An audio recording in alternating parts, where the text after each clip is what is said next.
안녕하세요. 김성길 목사와 함께하는 사람 이야기 제2단원의 G7 과정입니다. 이 시간은 전 시간에 이어서 3-4회가 되겠습니다. 자, 지금 우리가 계속 집중해서 살펴보고 있는 것은 이제 감정 이해인데요. EQ는 감정 이해, 관계, 방법 공부하는 거예요. 자, 요 도표. 그래서 지금까지 우리가 맨 밑에 뭐가 있어요? 계속 난 이렇게 살고 싶어. 행복의 본능이 있습니다. 창세기 1장 27절 하나님의 형상 속에 있는 5-14의 성품이에요. 근데 이게 이제 여러 가지 환경, 이 장애 요인들 때문에 속에 상한 감정이 생겨요. 그래서 지난 시간에 우리가 장애 감정, 죄성, 그러니까 주변 환경, 또 사람, 뭐 습관화된 이런 것들, 이게 이제 장애 요인이에요. 그러면 이제 내가 존귀하게 인정받고 싶은데 나 스스로가 때로는 잘못된 습관 때문에 나를 아무렇게나 방치를 해버려요. 그러면 이제 요게 이제 어때요? 상해. 자기가 그렇게 살면서 자기가 상해. 왜 그러냐면은 원래 살고 싶은 본능은 존귀하게 인정받는 삶을 살고 싶으니까요. 근데 자기 스스로가 자기를 존귀하게 인정 안 해. 그래서 아무렇게나 방치해. 그러면 자기 스스로가 나중에 그냥 살고 싶지 않아. 이게 생기는 거예요. 이건 외부적인 게 아니라 내부적인 것 때문에 생기는 겁니다. 자, 그래서 그런 부분들을 이야기했고요. 이 시간에는 맨 위에 요거 이제. 자, 요게 이제 본능이 잘 안 되니까 상하 감정이 형성되고 상하 감정이 형성되니까 요렇게 나타나겠죠. 이제 이게 밖으로 나타납니다. 뭐 속이 부글부글 끓으면은 뭐 가스가 나오거나 뭐가 다 나오잖아요. 요 시간에는 그걸 이야기를 나누겠습니다. 자, 그래서 42, 요것도 지났고 44쪽을 보세요. 그래서 밑에 3번 나타나는 현장. 자, 자기 본성의 욕구가 실현되는 삶을 살면 그 삶에 대한 정보는 그 사람에게 좋은 감정이 형성이 되죠. 존귀하게 인정받고 되면 참 너무 행복해. 이 감정이 형성이 돼요. 그리고 이제 그의 삶은 긍정적이고 기쁘고 즐거운 삶이 밖으로 나타나게 됩니다. 아니 뭐가 이렇게 행복해? 그냥 당신을 보면 너무 이렇게 좋은 모습, 좋은 일이 있어? 다 나타나는 거예요. 그러나 다양한 장애 요인들로 인해 본성의 욕구가 실현되는 삶이 되지 못하면 그 과정의 정보들이 그 사람에게 안 좋은 감정, 상처받은 감정을 만들게 하고 결국 그것이 나타나는 삶의 현장을 부정적이며 파괴적이며 고통스럽게 만들게 되는 거예요. 자, 여기에 예를 들어놨습니다. 바로 사마리아 여인입니다. 사마리아 여인과 음행하다 붙들린 여인. 네. 자, 요한복음 8장 3절로 11절에 음행하다가 붙들린 여인에 대한 내용이 나오죠. 그런데 이 여인을 두고 당시 유대인들과 예수님의 대응하는 방식이 서로 다릅니다. 유대인들은 돌을 들어서 저 여자를 쳐서 죽이자 이렇게 이야기를 했고 예수님은 그 여인을 정죄하지 않고 다시 기회를 주십니다. 이 사건에서 우리가 생각해야 될 내용은 두 가지죠. 첫째는 이 여인에 관한 내용이에요. 위에서 설명한 세 가지 과정을 중심으로 이 여인에 대해서 한번 분석을 해보면 자, 이 여인은 왜 이런 삶을 살았을까요? 본래 이 여인이 정말 원하는 건 이런 모습일까요? 이렇게 음행하다가 붙들려가지고 돌 맞아 죽는 이 사람이 꿈꾸고 바라고 원했던 본능은 이걸까요? 아니죠. 이 여인도 당연히 뭐가 있었을까요? 한 여인으로서 아름답게 멋지게 잘 행복하게 살면서 좋은 남자 만나가지고 아름다운 가정을 이루고 자녀를 낳아서 행복하게 사는 꿈을 이 여자도 가지고 있었을 거예요. 왜냐하면 이게 가장 밑에 있는 본능이니까. 근데 여러 가지 그렇게 살 수 없는 장애 요인들이 이제 부딪혔습니다. 가정이 막 너무 어려워. 또 부모, 형제들 다 먹여 살려야 돼. 또 뭐 이제 잘못하면은 또 그냥 학교 다니면서 왕따 당하고 사람들에게 막 왕따 당하고 그리고 막 성폭행도 당하고 그래서 막 상처가 많아 아픔이 많아. 이게 이제 속이 막 이렇게 장애 요인들 때문에 상처가 되는 거예요. 여러 가지 이유들이 있을 수 있겠죠. 그러다가 이게 이제 어느 단계까지 다 쌓이니까 자기를 버려버리는 거예요. 에휴, 그래, 나 같은 건 뭐, 나 같은 게 뭐 꿈이 이루어지겠어. 그냥 되는 대로 사는 거지 뭐. 그래가지고 그냥 아무나 붙들고 그런 음행을 하게 될 수 있었을 것이다.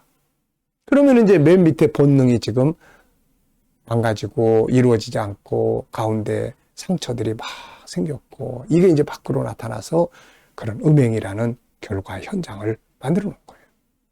자기를 버린 겁니다. 자포자기한 삶이 돼버린 거죠. 자, 이렇게 된 이제 상황이 된 거예요, 이제. 그러면, 네. 둘째는 이제 이 여인에 대한 사람들의 대응입니다. 이 세 개 중에 사람의 맨 밑에 인간의 본능, 상한 감정, 그 위에 나타나는 것, 어떤 걸 보냐는 거예요, 이제. 어떤 거를 보느냐에 따라서 대응하는 방식이 다릅니다. 먼저 유대 지도자들, 유대인들, 사람들 어떻게 했죠? 돌 들고. 이들은 지금 무엇을 보고 이런 결정을 했을까요? 중간에 아픈 감정? 맨 밑에 본능? 아니에요. 위에 나타나는 음행이라고 하는 현장. 이들의 행동이 이 위에 것만 보면 맞아요. 왜냐하면 모세율법이 이렇게 음행하다 붙들린 여인은 공개 재판해가지고 돌로 들어서 쳐라, 죽여라. 이렇게 이제 율법에 기록이 돼 있거든요. 그러니까 이 사람들의 행동은 지극히 정당한 거죠. 에휴, 저 나쁜 여자. 저런 여자는 없애야 돼. 이렇게. 우리가 세상에서 잘못을 저질러서 어떤 그렇게 벌을 받고 이런 사람들을 보면 저런 놈은 없어져야 돼. 저 놈 죽어야 돼. 없어져야 돼. 우리도 그런 경우 굉장히 많지 않습니까? 근데 예수님의 대응하는 방법이에요. 이분은 일단 이 여자를 정죄하지 않습니다. 그리고 다시 기회를 줍니다. 예수님은 이 세 개 중에 뭘 봤을까요? 유대인들은 그 여인의 현장을 봤고 예수님은 그 여인의 내면의 아픔의 감정을 본 거죠. 성장하면서 아파하는 그 상처받은 그 결과가 아니라 원인을 본 거예요. 원인. 그래서 그 마음의 감정. 이걸 보면 막 아픈 마음이 죄에 대한 괘씸한 이거보다는 막 아픈 마음이 들어요. 예수님이 팔복 가운데 긍휼히 여기는 자가 복이 있나니. 이 긍휼이라는 것은 바로 어디서 나오는 겁니까? 이 긍휼이라는 것은 상대방의 아픔을 볼 때 느껴지는 감정이에요. 그러니까 막 이 여인은 이 예수님은 그 여인을 볼 때 막 너무 마음이 아픈 거죠. 현장을 보면 유대인들의 행동은 당연한 일이 됩니다. 그러나 마음의 아픔을 보면 긍휼히 여기게 되는 거죠. 아픔을 보고 같이 공감하고 울고 아픈 거 보면 막 울잖아요. 그 다음에 이제 본능의 그 본성 맨 밑에 저 여자도 행복하게 살고 싶어하는 마음이 있는데 그래서 예수님이 그 다음에 어떻게 처방하십니까? 정죄하지 않는다. 가서 다시는 이런 죄를 범하지 말고 네가 원하는 행복한 삶을 만들어봐라. 그걸 보내신 거야 이게.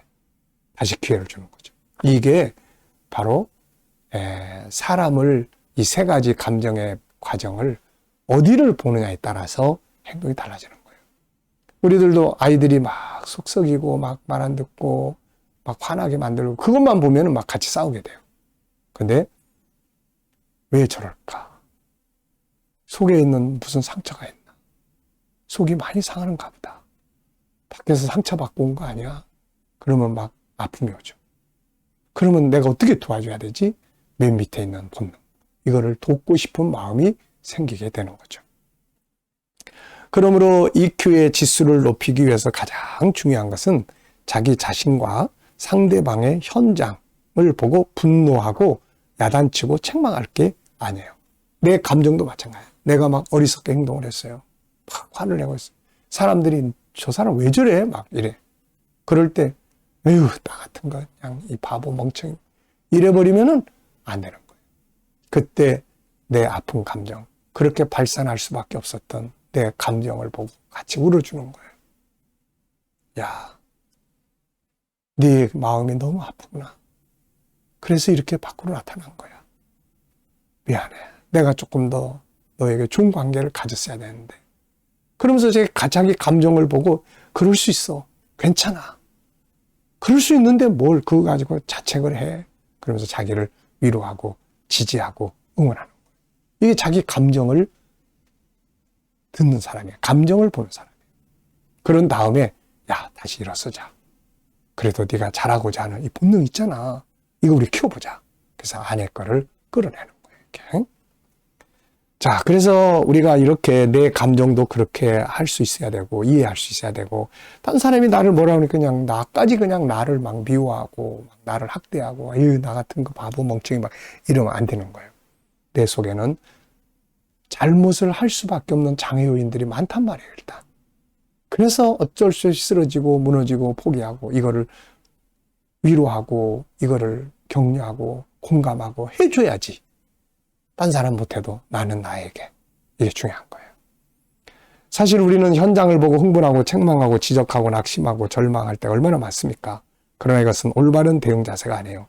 정말 중요한 것은 안에 있는 상처받은 감정을 이해하고 공감하는 것이고, 더 나아가서는 그 사람의 가장 중심부에 있는 본성의 본능을 이해하고 그걸 찾아내서 그걸 이룰 수 있도록 도와주는 일입니다. 자, 이 시간 말씀 여기서 마치겠습니다. 감사합니다.